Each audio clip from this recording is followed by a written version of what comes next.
Çox maraqlı bir sual. Ayxan radiotexnika ustasıdır. O fotoaparat, videokamera, maqnitofon düzəldir. Gündəlik fotoaparatdan 60, videokameradan 30, maqnitofondan 35 manat qazanır. Fotoaparat və videokamerada eyni məbləğ qazanmışdır.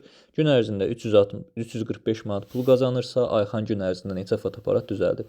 Deməli, gəlin belə eləyək. Biz bir fotoaparatın qiymətinə F, daha sonra bir videokameranın qiymətinə V və bir maqnitofonun qiymətinə də M hərfi deyək. Ümumilikdə bu F üstəgəl V üstəgəl M qədər sayda, deməli müəyyən qədər topluyub.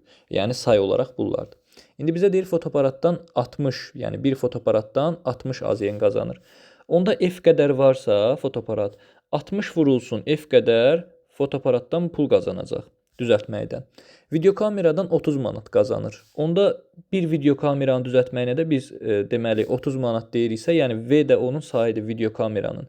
Deməli onda 30 vurulsun V qədər də videokameradan pul qazanacaq.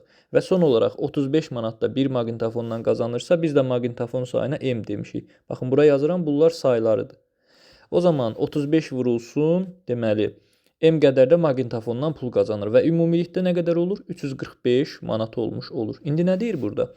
Deyir ki, fotoaparatdan və videokameradan eyni məbləğ qazanmışdı. Baxın, bu Ayxan, yəni usta 60 F qədər fotoaparatdan qazanıb. Bura qeyd edirəm 60 F. Videokameradan da 30 V qədər qazanmışdı axı. Deməli, bu ikisi bir-birinə bərabərdir. Eyni məbləğ qazanıb. 30 V-yə bərabərdir.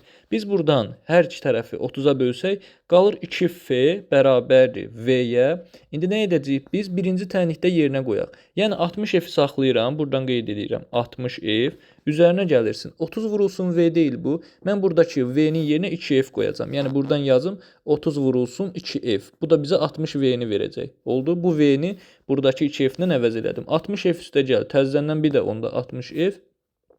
Üstə gəl 35 maqnitofondan qazanılan pul bərabərdir 345-ə. Və son olaraq 60-60. Bu bizə verəcək 120 F. Üstə gəl 35 M. Bundan sonra artıq nə edirik? Bundan sonra artıq görsənir ki, buradan F-in qiyməti ya 1 ola bilər, ya 2 ola bilər. Niyə görə müəllim? Çünki bax, buradakı biz F-ə 3 qoysaq, 120-ni 3-ə vursaq 360-ı keçəcək. O zaman nə edirik? Bura biz ədəd qoyuruq. F-ə ya 1 qoyuruq, ya 2 qoyuruq. Əgər biz F-ə 2 qoysaq, onda deməli 120, yəni fotoaparatın sayı 2 olsa, 120 vurulsun 2, üstə gəl 35 M bərabərdir 345-ə. Və buradan 240 eləyir axı bu. 145-dən 240-ı çıxanda, 345-dən daha doğrusu 240 çıxanda qalır 35 M bərabərdir 105-ə. Və buradan da M-in qiymətini tapırıq ki, 3-ə bərabərdir.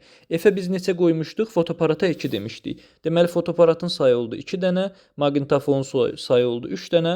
O zaman əgər biz tapmışıqsa fotoaparatı 2, 2F, 2-ni 2-yə vurub V-nin də qiymətini 4 tapırdıq. Deməli, 4 dənə də video kamera satıb. Bu qədər, sualın həlli buydu.